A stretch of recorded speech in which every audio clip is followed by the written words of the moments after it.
A long time ago, an artist named Salvador Dali painted very strange and wonderful pictures, like clocks that melted and skies full of colours. He wanted to show what it felt like to be inside a dream. Today, another artist named Vladimir Kush makes magical art too. His pictures also feel like dreams, like a ship that doesn't have sails but wings instead. His famous painting is called Departure of the Winged Ship. The ship is flying away as if it's a bird sailing into the sky. Because Kush's art looks a little like Dali's, some people get confused and think Dali painted it, but really it's by Vladimir Kush. They both mix real things like feathers, trees and boats in surprising ways, but their stories are different. Dali liked to explore strange thoughts and dreams, sometimes even a little spooky. Kush likes to show nature, magic and quiet wonder. His art feels like a peaceful daydream. When we learn who made the art, we can understand their ideas better. Hi everyone, welcome to ArtCEE. My name's Carly and today we are doing a mixed media artwork. Mixed media. Artwork created by combining two or more different mediums or materials. For this project, you will need acrylic paint, A3 watercolor paper or canvas board, a lead pencil, black marker, some paintbrushes, plates for palettes, butterfly templates, pattern paper for your butterflies, sail ship reference images, and some PVA glue. For this project, we explore the art element of texture. How does the artwork feel or look like it might feel if touched? We are exploring the art principle of variety, making your art more interesting by using different things. You can add variety by using different shapes, sizes, or colours so it doesn't all look the same. Okay, so to do this project, we're going to do it in a couple of parts. We're going to paint our background first, including our ship with acrylic paint, and then we're going to come with our cut out butterflies and stick them on for sails. The way that I'm going to work is because I'm painting this all at once, I'm going to draw out my design first, paint the background around the ship, and then paint the ship in.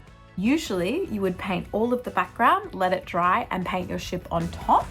But if you're short of time, this is a great way to go about it.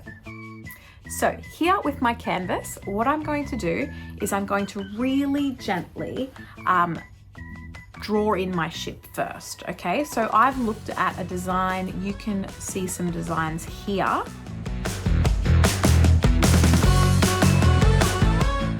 Here and draw my masts really lightly because I just am really using this as a guide to not paint over the top.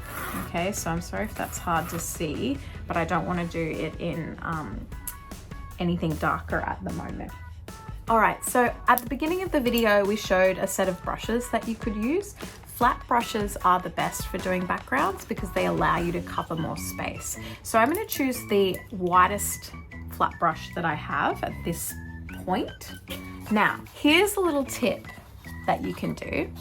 If you put all your dark colors on one paper plate and your other colors on another paper plate with white, you can stick to the paper plate, and if they all get mixed up, they'll be okay. You won't get these gross colors. It's just an easy way, and then you can throw away the palettes at the end, or you can use a reusable palette. It's up to you. So I'm going to start with my set of blues here. I've got a dark blue, a cobalt blue, I've got a light blue, and I've got a greeny blue, and I've got white. So what I'm aiming to do is I'm going to have my sea quite a bit darker than my sky. Now I'm just painting on like this. And what you can see is I just touch the edges of the ship.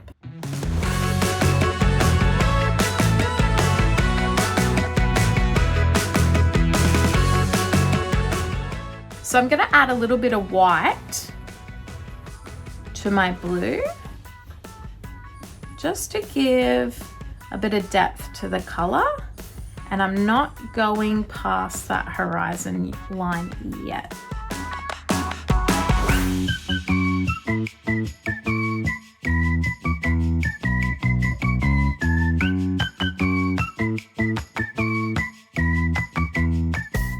They come with a bit of light blue and mix that in, and you can see how that's sort of creating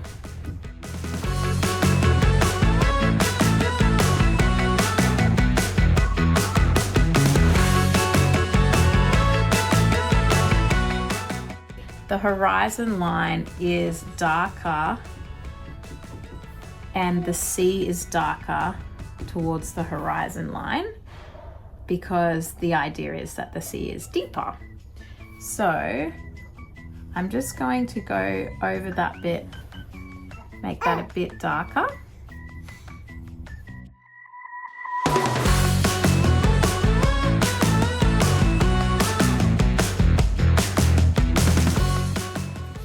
Okay, I gotta be honest with you, there are too many outside noises happening today, so I'm gonna continue the rest of this tutorial as a voiceover. So what you can see now is I'm adding white to my brush. I haven't washed the brush at all. I'm just adding the white and then I'm going ahead and doing the sky. I'm not being too particular about it. I'm sort of just going any which way because I like the way the paintbrush leaves little marks. I've added a little bit more of the light blue just to give a contrast between that sea and that sky. So basically the method here is use different shades of blue, mix white in and get a contrast between your sky and your sea. So you can see here I've taken a dark brown and done the base, and then I've added the ochre over the top to make it look like woodwork. I've just swept through some little brush strokes to give it that texture.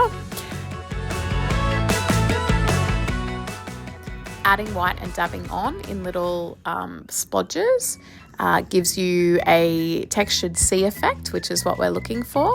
And then you can do the same with the sky so that you have some clouds running through it, but at the same time you're not disturbing the wet paint. So you're just really lightly dabbing over the top with a thick paintbrush.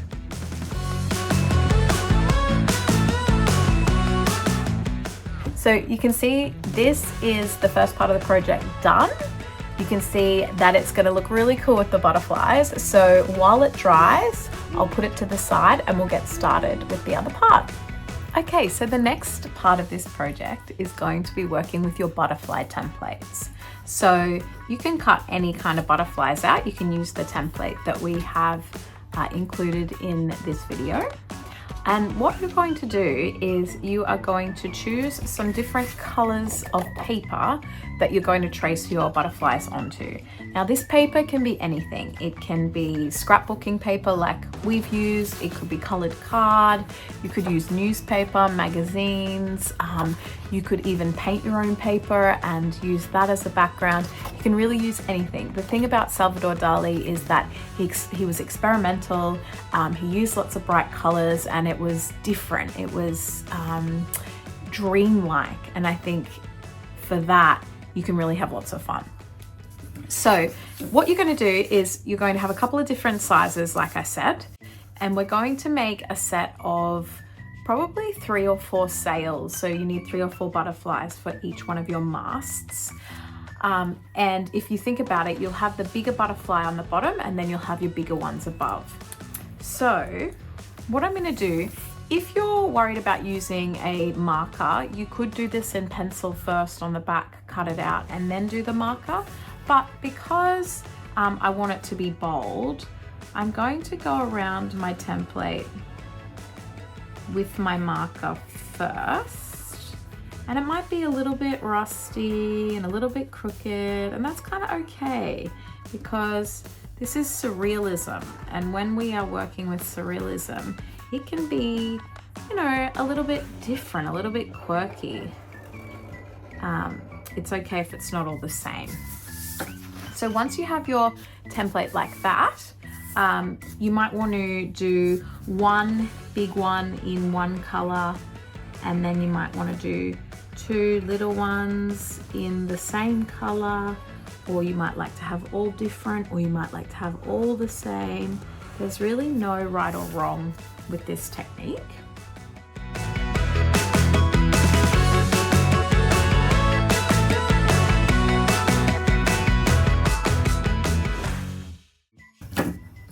Okay, now I know cutting is always a little bit of a tricky one in our classes. So one thing that you can do, which I probably should have done before, is you can fold a piece of your card and you can put your butterfly template on top.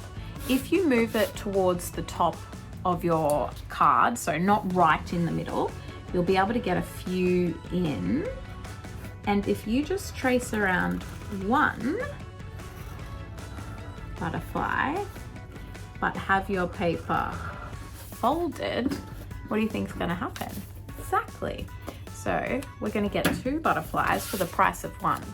So this is where we're just going to come and cut out our butterfly, and all it means is that with that second butterfly, you're going to have to go around it with the black marker afterwards. But that's okay. We'll probably do that with all of them anyway, so we can get a nice even line over there. Okay, so we've got some butterflies here, we've got a couple more here, and then obviously with the magic that is camera, here are a few that I did myself beforehand. So you want to have your collection of butterflies. So like I said, you want to think about how you're going to put them on your mask. So if you've got 3 poles, you're going to have one at the bottom, then another one, then another one. And then you'll do the same with the second one, a bigger one, a smaller one. You can mix it up. They don't have to be in the same order. And then you'll do the same with your final ship. So then we can have these like this. Now, the only thing that I have to do now before I put them on my ship is probably go around with my marker. So I'll speed this up so you don't have to sit through this whole thing, but I'll just sort of show you how thick you might like to do the lines.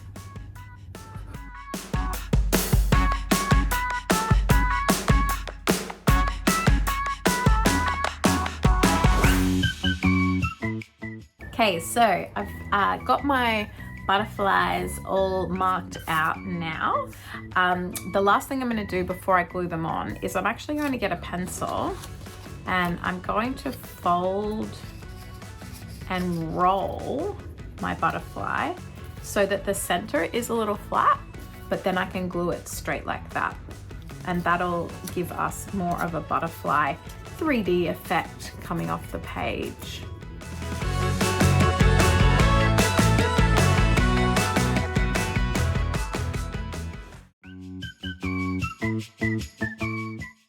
Okay, so here is our artwork.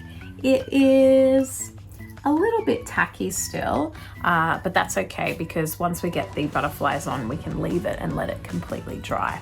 So like I said before, you're going to get your butterflies, they're already curled, and you're going to put a bit of PVA glue just in the middle of the spine, and then you're going to stick that onto your artwork, onto the mast like that. And you can see that it's sticking up off the ship, and it's looking pretty cool already.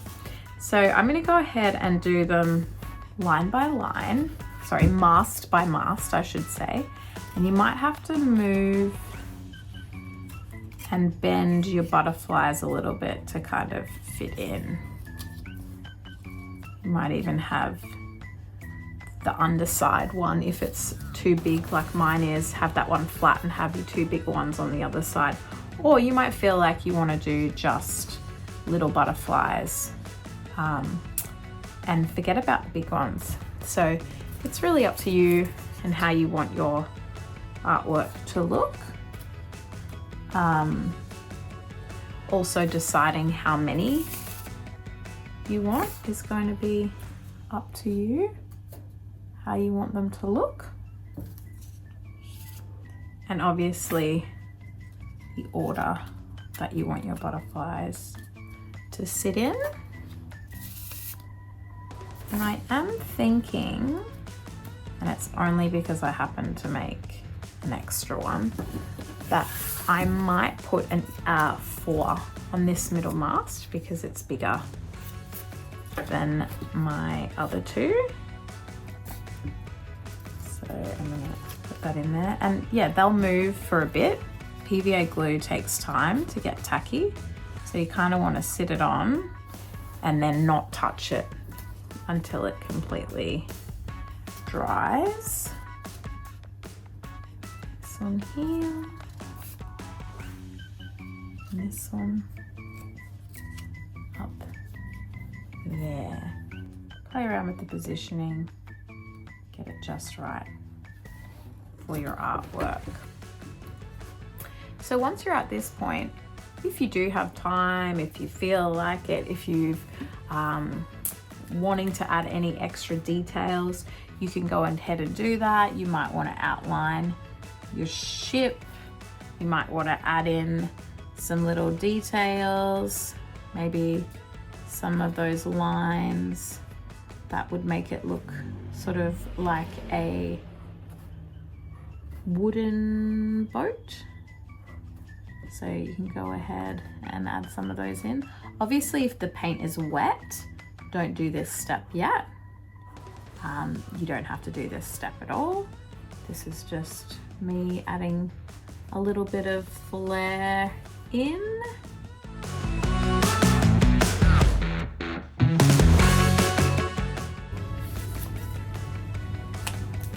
And when you're happy with your masterpiece, you can hang it on your wall, somewhere that it's going to bring you joy. I think it looks pretty cool.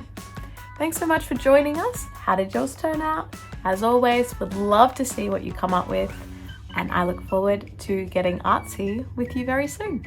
Bye.